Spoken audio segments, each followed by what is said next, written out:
Hi. Night ஒரே சவுண்டுங்க வீட்டில்.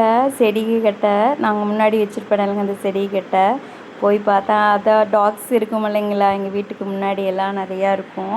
அந்த 2 ஃபீமேல்ஸ் மட்டும் அதில் இருக்குது. அதுதான் போய் பார்த்தேன்னா எல்லா செடியும் பிச்சு போட்டு அதில் குட்டி போட்டுட்டு இருந்துச்சு. கொஞ்சம் நேரம் நின்று பார்த்துட்டு இருந்தேன். பின்ன ரொம்ப லேட் ஆயிடுச்சு, நான் போய் படுத்துட்டோம்.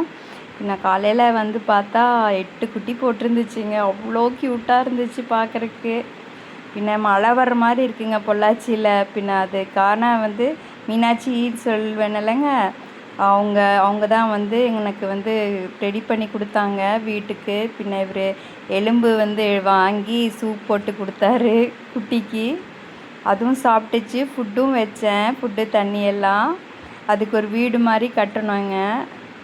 வீடு மாதிரி கட்டி அதுக்குள்ளே, ஏன்னா மழை பெஞ்சிச்சுன்னா ரொம்ப கஷ்டமாகும்னு சொல்லி இன்னொரு டாகும் இருக்குது, எப்போ குட்டி போடும்னு தெரியாது. அதுக்கு குட்டியாக ஒரு வீடு கட்டி அதில் குட்டியை தூக்குறதுக்கு ரொம்ப பயமாக தான் இருந்துச்சு. ஆனால் ஒன்றும் எனக்கு பண்ணலை. தூக்கிய குட்டி எடுத்துங்க 8 குட்டி இருந்துச்சு. அந்த 8 குட்டி எடுத்து நான் உள்ளே போட்டு நான் ஒரு வீடு மாதிரி அவங்க பண்ணி கொடுத்தாங்க ரொம்ப. அதுக்கப்புறம் பிளாஸ்டிக் கவர்ஸ் எல்லாம் போட்டு லாக் ஆகிருக்கு. தேங்க்யூ, பாய்.